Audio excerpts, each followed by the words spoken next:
Class পরীক্ষা বাদ দিয়ে উচ্চ আদালতের রায়ের পর কোটা বিরোধী আন্দোলনের কোনো যৌক্তিকতা নেই বলে মন্তব্য করেছেন প্রধানমন্ত্রী শেখ হাসিনা।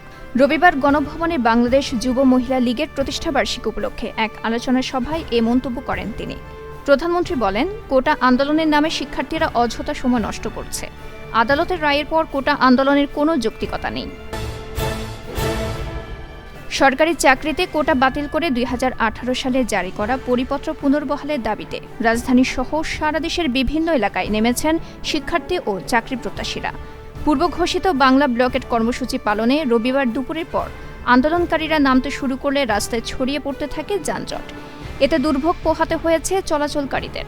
এদিকে কোটা সংস্কার আন্দোলন নিয়ে প্রধানমন্ত্রী শেখ হাসিনার দেওয়া বক্তব্য প্রত্যাখ্যান করেছেন কোটা সংস্কার আন্দোলনকারীরা। ৪ দিনের সফরে আগামীকাল সোমবার চীন যাচ্ছেন প্রধানমন্ত্রী শেখ হাসিনা। সফরে দুই দেশের মধ্যে ২০টি সমঝোতা স্মারক সই হওয়ার সম্ভাবনা রয়েছে। প্রধানমন্ত্রী সফর নিয়ে রবিবার এ তথ্য জানান পররাষ্ট্রমন্ত্রী ড হাসান মাহমুদ। তিনি জানান, চীনের প্রধানমন্ত্রী লি কিয়াংয়ের আমন্ত্রণে প্রধানমন্ত্রী ৮ থেকে ১১ জুলাই বেজিং সফর করবেন। প্রধানমন্ত্রীর সফরে কিছু প্রকল্প ঘোষণা করা হবে। সদ্য বিদায়ী জুনে দেশের সার্বিক মূল্যস্ফীতি কিছুটা কমে ৯.৭৩% দাঁড়িয়েছে। তবে খাদ্য মূল্যস্ফীতির হার ১০.৪২%। রবিবার বাংলাদেশ পরিসংখ্যান ব্যুরোর মূল্যস্ফীতির হালনাগাদ প্রতিবেদনে এ তথ্য উঠে এসেছে। প্রতিবেদন অনুযায়ী জুনের সার্বিক মূল্যস্ফীতির হার শতকরা ৯.৭২%।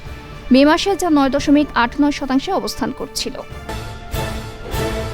আওয়ামী লীগের সাধারণ সম্পাদক ওবায়দুল কাদের বলেছেন, দেশের অর্থনৈতিক সম্পদ মাথায় রেখে সমস্ত প্রকল্প বাস্তবায়নের পরিকল্পনা নিতে হবে। কোনো অবস্থাতে শ্রীলঙ্কার দৃষ্টান্তের পুনরাবৃত্তি কিংবা ভুলের পুনরাবৃত্তি যাতে না হয় সেদিকে সতর্ক থাকতে হবে। রবিবার সচিবালয়ে শুদ্ধাচার পুরস্কার প্রদান অনুষ্ঠানে এসব কথা বলেন তিনি।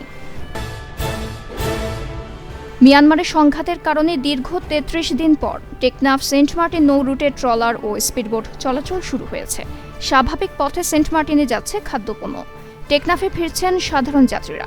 রবিবার সকালে টেকনাফ ঘাট থেকে ২টি ট্রলার সেন্ট মার্টিনের উদ্দেশ্যে রওনা হয়েছে।